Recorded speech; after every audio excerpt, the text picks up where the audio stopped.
नमस्कार,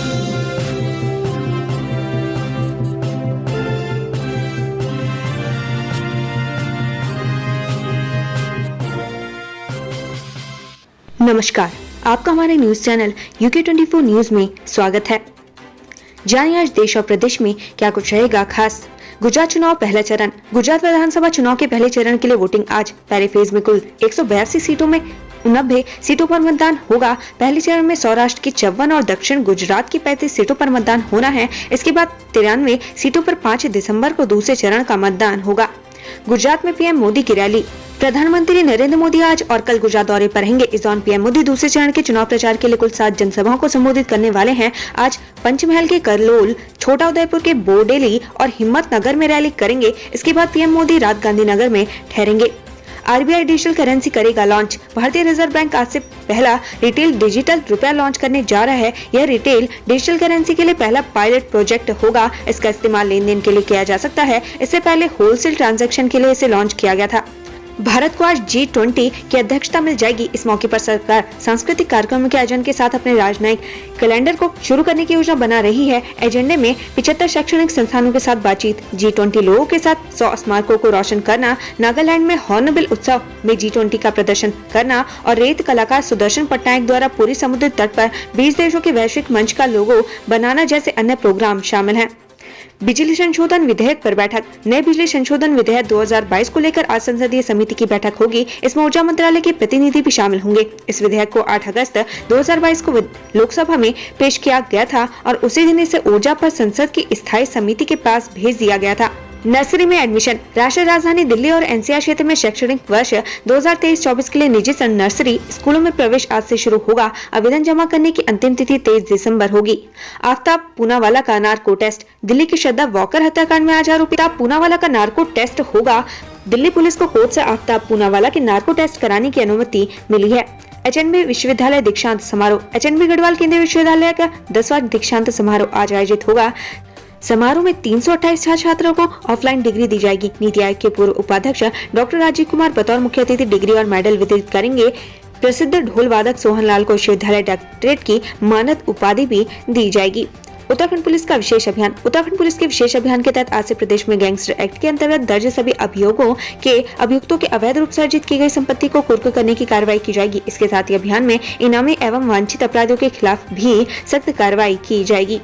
India versus Bangladesh. New Zealand का दौरा खत्म होने के बाद टीम इंडिया आज बांग्लादेश पहुंचेगी। बांग्लादेश के दौरे पर टीम इंडिया पहले 3 मैचों की वनडे सीरीज और फिर बाद में 2 मैचों की टेस्ट सीरीज खेलेगी। बांग्लादेश दौरे पर जाने वाले टीम इंडिया का पहला मैच 4 दिसंबर को ढाका के शेर बांग्ला नेशनल स्टेडियम में खेला जाएगा। विश्व एड्स दिवस। 1988 में शुरू किया गया विश्व एड्स दिवस पहला वैश्विक स्वास्थ्य दिवस था। WHO के मुताबिक एड्स ह्यूमन इम्यूनोडेफिशिएंसी वायरस के संक्रमण की वजह से होने वाली बीमारी है। एड्स के प्रति लोगों को जागरूक करने और उन लोगों को याद करने के लिए जिनकी इस रोग से मृत्यु हुई है 1 दिसंबर को वर्ल्ड एड्स डे के रूप में मनाया जाता है। अब बात करते हैं डीजल पेट्रोल के दामों की। देहरादून में आज पेट्रोल 95 रुपए 28 पैसे प्रति लीटर और डीजल 90 रुपए 29 पैसे प्रति लीटर बिक रहा है। हरिद्वार में आज पेट्रोल के दाम 94 रुपए 45 पैसे प्रति लीटर और डीजल के दाम 89 रुपए 56 पैसे प्रति लीटर है। शीतकालीन सत्र संपन्न। महिला क्षैतिज आरक्षण और धर्मांतरण विरोधी विधेयक हुए पास। करीब 14 घंटे चला सदन। उत्तराखंड विधानसभा के शीतकालीन सत्र संपन्न हो गए हैं। 2 दिन तक चले इस सत्र में कार्रवाई काफी हंगामेदार रही। इस दौरान विपक्ष ने सरकार को जमकर घेरा। शीतकालीन सत्र के दूसरे दिन सदन में नए 6 विधेयक रखे गए। वहीं पहले दिन सदन के पटल पर 10 विधेयक आए थे। इसमें से 2 विधेयक आज पास हुए हैं। पास होने वाले विधेयकों में महिला क्षैतिज आरक्षण और धर्मांतरण विरोधी विधेयक शामिल है। विधेयक पास होने के बाद अब ये 2 कानून बन गए हैं। जल्दी इन्हें लागू करने के लिए अधिसूचना जारी कर दी जाएगी। वित्त सत्र में रौनक बरकरार रखने वाले नेताओं की खली कमी। कांग्रेस ने सरकार को घेरने में कसर नहीं छोड़ी। उत्तराखंड में विधायी कार्य निपटाने के बाद साथ ही 7 दिन का शीतकालीन सत्र सिर्फ 2 दिन में अनिश्चितकाल के लिए स्थगित हो गया। इस सत्र के दौरान 5440.43 करोड़ रुपए का अनुपूरक बजट पास हुआ है। साथ ही 2 महत्वपूर्ण विधेयक भी पास हुए हैं। हालांकि 2 दिन तक चले सदन की कार्रवाई काफी हंगामेदार रही क्योंकि विपक्ष लगातार सरकार को घेरने में जुटी रही। लेकिन सदन की कार्यवाही के दौरान सभी नेता सीरियस ही नजर आए, जबकि धामी 2.0 कार्यकाल से पहले सत्र के दौरान सदन में रौनक बरकरार रहती थी क्योंकि सदन की कार्यवाही के दौरान न सिर्फ विपक्ष बेहतर ढंग से सरकार को घेरती थी बल्कि हंसी मजाक भी सदन के दौरान होता रहता था। बद्री केदार में चल रहे विकास कार्यों की मुख्य सचिव ने की समीक्षा। कामों में तेजी लाने के निर्देश। उत्तराखंड के दोनों धाम बद्रीनाथ और केदारनाथ में चल रहे विकास कार्यों की मुख्य सचिव एस संधू ने समीक्षा की। इस दौरान उन्होंने अधिकारियों को जरूरी दिशा निर्देश भी दिए। साथ ही स्पष्ट किया कि काम में किसी तरह की कोताही न बरती जाए, सभी काम समय सीमा के अंदर ही पूरे किए जाएं। राष्ट्रपति ने लक्ष्य सेन को अर्जुन पुरस्कार से किया सम्मानित, सीएम धामी ने दी बधाई।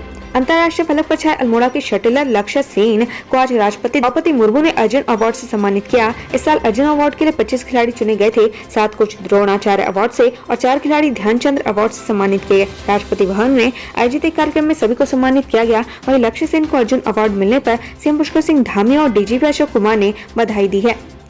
पाइपलाइन घोटाला, 3 अधिकारियों के खिलाफ लक्सर कोतवाली में मुकदमा दर्ज, मरे हुए लोगों ने दी मजदूरी। पाइपलाइन घोटाले में आरोपी अधिकारियों के खिलाफ लक्सर कोतवाली में मुकदमा दर्ज किया गया है। लक्सर खंड विकास कार्यालय में तैनात उप कार्यक्रम अधिकारी ने लक्सर कोतवाली में तहरीर देकर मुकदमा दर्ज कराया है। लक्सर कोतवाली पुलिस ने तत्कालीन ग्राम विकास अधिकारी वीरेंद्र कुमार, सहायक खंड विकास में तैनात सहायक रोजगार लाखन सिंह और कनिष्ठ अभियंता संतोष धारीवाल के खिलाफ मुकदमा दर्ज कर जाँच शुरू कर दी है। उत्तराखंड में PMGSY के 220 करोड़ जारी, अजय भट्ट ने पीएम का जताया आभार। केंद्रीय रक्षा एवं पर्यटन राज्य मंत्री अजय भट्ट ने केंद्र सरकार द्वारा प्रधानमंत्री ग्रामीण सड़क योजना में उत्तराखंड के लिए 220.25 करोड़ रुपए जारी करने पर प्रधानमंत्री नरेंद्र मोदी व केंद्रीय ग्रामीण विकास मंत्री गिरिराज सिंह और मुख्यमंत्री पुष्कर सिंह धामी का आभार व्यक्त किया है। नाती ने बंधक बनाकर नानी को रॉड से पीटा, चिल्लाने पर पड़ोसियों ने बचाया। लाल कुआं कोतवाली क्षेत्र के बिंदु खत्ता में सिरफिरे नाती द्वारा अपनी बुजुर्ग नानी को कमरे में बंधक बनाकर पीटने का सनसनीखेज मामला सामने आया। पुलिस ने आरोपी को शांति भंग एवं पुलिस एक्ट में चालान की कार्रवाई की है। बिंदु खत्ता के रावत नगर में बुजुर्ग नानी को नाती ने कमरे में बंद कर मारपीट कर लहूलुहान कर दिया। ग्रामीणों ने आरोपी को पकड़कर पुलिस के हवाले किया। नाबालिग लड़की को भगाने वाला शादाब गुजरात से गिरफ्तार, चमोली से लापता किशोर का नहीं लगा सुराग। उत्तराखंड के देहरादून जिले से नाबालिग लड़की को भगाकर ले जाने वाले आरोपी युवक को पुलिस ने गिरफ्तार कर लिया है। नाबालिग लड़की को गुजरात से सकुशल बरामद कर लिया गया है। वहीं चमोली जिले के गोपेश्वर थाना क्षेत्र से लापता 15 साल के नाबालिग लड़की के 3 दिन से कोई सुराग नहीं लगा है। हरिद्वार इकबालपुर मिल में चीनी चोरी का मामला, कैबिनेट मंत्री ने दिए जांच के आदेश। धर्मनगरी हरिद्वार स्थित इकबालपुर मिल में चीनी चोरी का मामला सामने आया। ऐसे में इस प्रकरण के संज्ञान के आने के बाद गन्ना विकास मंत्री सौरभ बहुगुणा ने इस मामले की जांच के आदेश दिए हैं। लिहाजा अब इस मामले की जांच हरिद्वार के जिलाधिकारी विनय शंकर पांडे को सौंपी गई है और उनकी निगरानी में इस मामले की जाँच पड़ताल की जा रही है। साइबर क्रिमिनल ने छत्तीसगढ़ में बैठकर उत्तराखंड में कर डाली 12 लाख की ठगी, जाने कैसे रचा प्लान।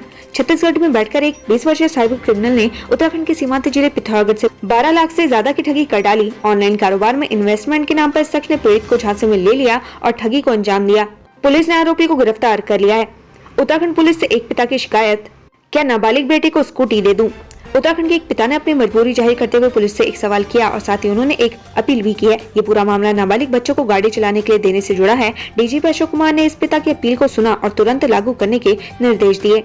नौकरी दिलाने के नाम पर ठगी मामले में 6 लोगों के खिलाफ मुकदमा दर्ज, इनामी बदमाश भी हुआ गिरफ्तार।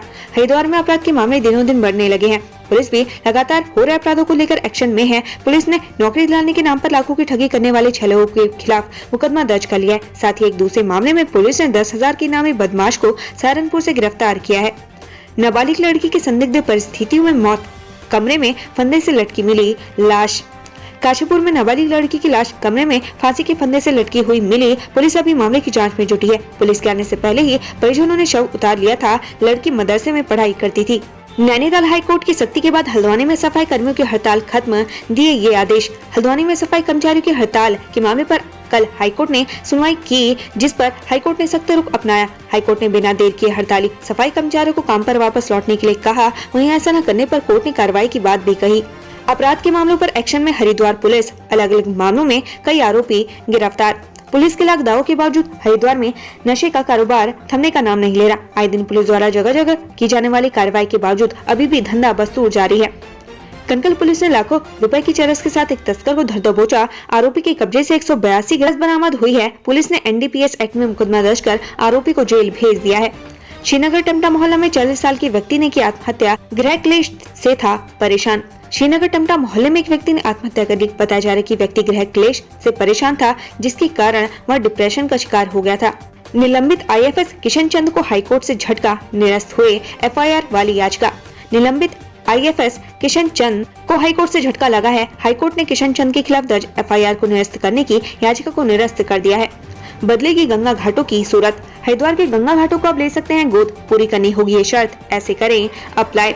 प्रधानमंत्री नरेंद्र मोदी की सांसद आदर्श ग्राम योजना के तहत मंत्रियों द्वारा गांवों को गोद लिया जाता है। उस योजना के स्वरूप को अब हरिद्वार प्रशासन भी अपना रहा है। फर्क सिर्फ इतना है कि गांव के स्थान पर अब हरिद्वार के गंगा घाटों को गोद लेने की कवायद की जा रही है। इन घाटों को हरिद्वार की धार्मिक व सामाजिक संस्थाओं को गोद दिया जाएगा, जिसमें वो घाट की साफ सफाई, सौंदर्यीकरण के साथ साथ गंगा घाटों पर आमजन की सुरक्षा व्यवस्था की भी जिम्मेदारी उठाएंगे। गंगा घाटों की साफ सफाई और सौंदर्यीकरण के लिए इस योजना को मेरा निजी घाट योजना नाम दिया गया है। इसमें धार्मिक और सामाजिक संस्थाओं के साथ 5 साल का अनुबंध किया जाएगा। बता दें कि हरिद्वार में कुल 84 घाट हैं, जिसकी साफ सफाई की जिम्मेदारी नगर निगम की होती है। इस पूरी प्रक्रिया में 40 लाख रुपए सालाना खर्च आता है, जिसका अनुबंध भी अब समाप्त हो गया है।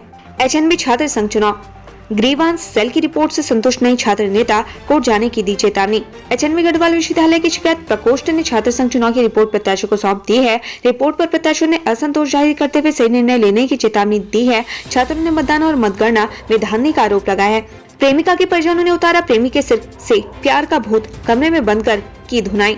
उधम सिंह नगर जिले के नानक मत्ता में प्रेमिका से मिलने गए आशिक की प्रेमिका के परिजनों ने जमकर धुनाई कर दी। इतना ही नहीं, उन्होंने प्रेमी की पिटाई का वीडियो भी वायरल कर दिया। वीडियो वायरल होने के बाद पुलिस ने मुकदमा पंजीकृत कर लिया है। वीडियो 26 नवंबर का बताया जा रहा है। एसपी सिटी रुद्रपुर मनोज कत्याल का कहना है कि पीड़ित की तहरीर पर मुकदमा दर्ज किया गया है। दोषियों के खिलाफ सख्त से सख्त कार्रवाई की जाएगी। उत्तराखंड से संबंधित ऐसी ही खबरें पाने के लिए हमारे चैनल को लाइक व सब्सक्राइब जरूर करें। धन्यवाद।